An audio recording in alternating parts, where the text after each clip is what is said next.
प्रयोग के आधार पर, प्रयोग के आधार पर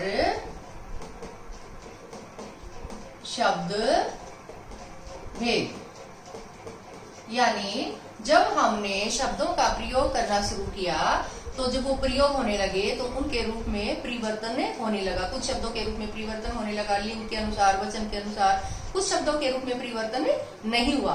तो इसके अंतर्गत हमने उनको दो भागों में बांट दिया। विकारी शब्द,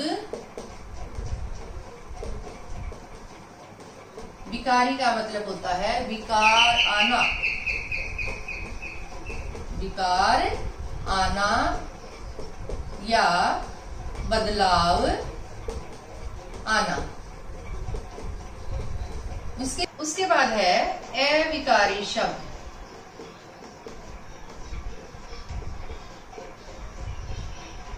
अविकारी शब्द का मतलब होता है नहीं, विकार, विकार नहीं होना, बदलाव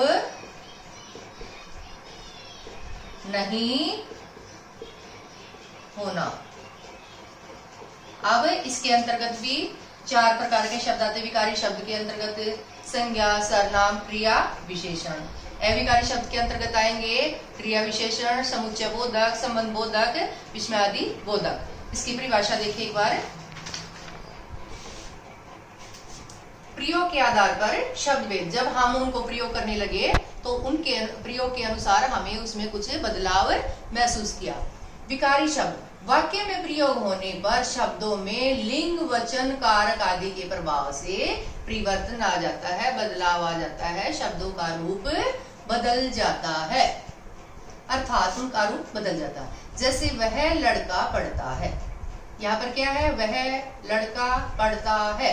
अब हमने इसका रूप बदल दिया, वे लड़के पढ़ते हैं।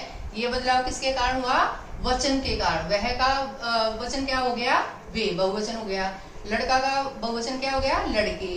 पढ़ता, पढ़ते, है का है। इस प्रकार वचन के अनुसार इस रूप में बदलाव आ गया। इसी प्रकार लिंग के अनुसार भी बदलाव होता है, काल के अनुसार भी बदलाव होता है। लिंग के अनुसार बदलाव, वह लड़का पढ़ता है, वह लड़की पढ़ती है। लड़का का क्या हो गया लिंग, लड़की। पढ़ता का क्या हो गया, पढ़ती है। इस प्रकार इन शब्दों को हम विकारी शब्द के अंतर्गत रखते हैं। और विकारी शब्द कौन कौन से हैं, संज्ञा, सर्वनाम, विशेषण, क्रिया। ये शब्द विकारी शब्द कहलाते हैं, यानी परिवर्तनशील शब्द होते हैं। उसके बाद है बेटा अविकारी शब्द, जिन शब्दों में लिंग, वचन, कारक, काल के कारण कोई बदलाव नहीं होता, यानी इनका रूप नहीं बदलता, वो ज्यों के त्यों रहते हैं, वो शब्द अविकारी कहलाते हैं। जैसे लड़का तेज दौड़ता है, लड़के तेज दौड़ते हैं।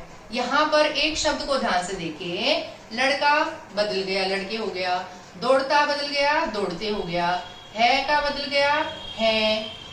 एक शब्द ऐसा है जो यहाँ पर भी वही है और यहाँ पर भी वही है। कौन सा, तेज। और ये शब्द अविकारी शब्द कहलाएंगे। कौन कौन से तेज क्या है, क्रिया विशेषण। अब अविकारी शब्द कौन से हुए, क्रिया विशेषण शब्द, संबंध बोधक शब्द, समुच्चय बोधक शब्द, विस्मयादि बोधक शब्द अविकारी शब्द के अंतर्गत आएंगे। जब इनको आगे एक्सप्लेन करवाऊंगी तो इनको मैं विस्तार से बताऊंगी। उसके बाद है बेटा पाठ का सारांश, यानी इस पाठ से आपने क्या सीखा, क्या पढ़ा। अब शब्द है, सबसे पहला क्या था, शब्द। वर्णों के सार्थक मेल को या वर्णों की सार्थक ध्वनि को शब्द कहते हैं।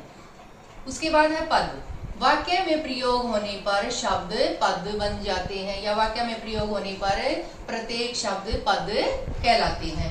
उसके बाद है शब्दों का वर्गीकरण 4 आधारों पर किया जाता है, अभी समझा था।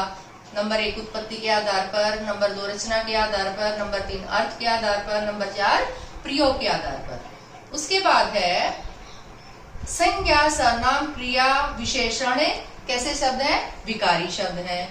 उसके बाद है क्रिया विशेषण शब्द, संबंध बोधक शब्द, समुच्चय बोधक शब्द, विस्मयादि बोधक शब्द अविकारी शब्द है, यानी इनके रूप में बदलाव नहीं होता। उसके बाद है यौगिक शब्दों का विशेष अर्थ देने वाले शब्द योग रूढ़ शब्द कहलाते हैं। इसमें एक कई बच्चों को कहीं कंफ्यूजन हो जाता है, जैसे पर्यायवाची शब्द,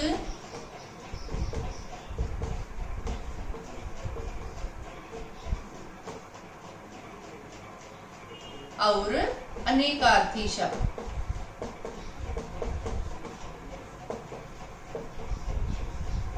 पर्यायवाची का मतलब है समान अर्थ, और अनेकार्थी का मतलब है अनेक अर्थ, यानी जिसके समान अर्थ निकले समानार्थी या पर्यायवाची शब्द कहलाते हैं। जिस शब्द के अनेक अर्थ निकले, अलग अलग अर्थ निकले, वो अनेकार्थी शब्द कहलाते हैं। एक उदाहरण से समझाती हूं मैं। जैसे जलज एक शब्द है हमारे पास। जलज किसको कहते हैं? कमल, जल में उत्पन्न होने वाला। उसका कमल क्या है? समानार्थी या पर्यायवाची। सरोज, सर में उत्पन्न होने वाला यानी तालाब में उत्पन्न होने वाला। पंकज, पंकज कीचड़ में या पानी में उत्पन्न होने वाला। अब जलज के ये क्या हुए? पर्यायवाची या समानार्थी शब्द। उसके बाद अब अगर हम जलज के सामने लिखें कमल, एक तो जलज का कमल हो गया। उसके बाद है मोती। अब मोती और कमल तो अलग अलग हो गए। कमल एक फूल है, मोती एक रत्न है। उसके बाद है मछली।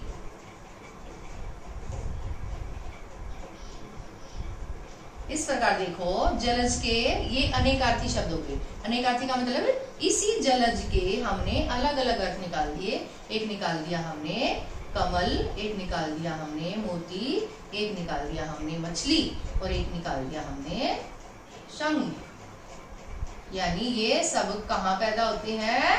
पानी में। लेकिन ये इसके पर्यायवाची नहीं है, ये इसके अनेकार्थी, अनेक अर्थ, अलग अलग अर्थ देने वाले शब्द कहलाएंगे। मुझे उम्मीद है आप सबको ये समझ में आ गया होगा। फिर भी कोई अगर प्रॉब्लम है तो आप मुझसे पूछ सकते हैं।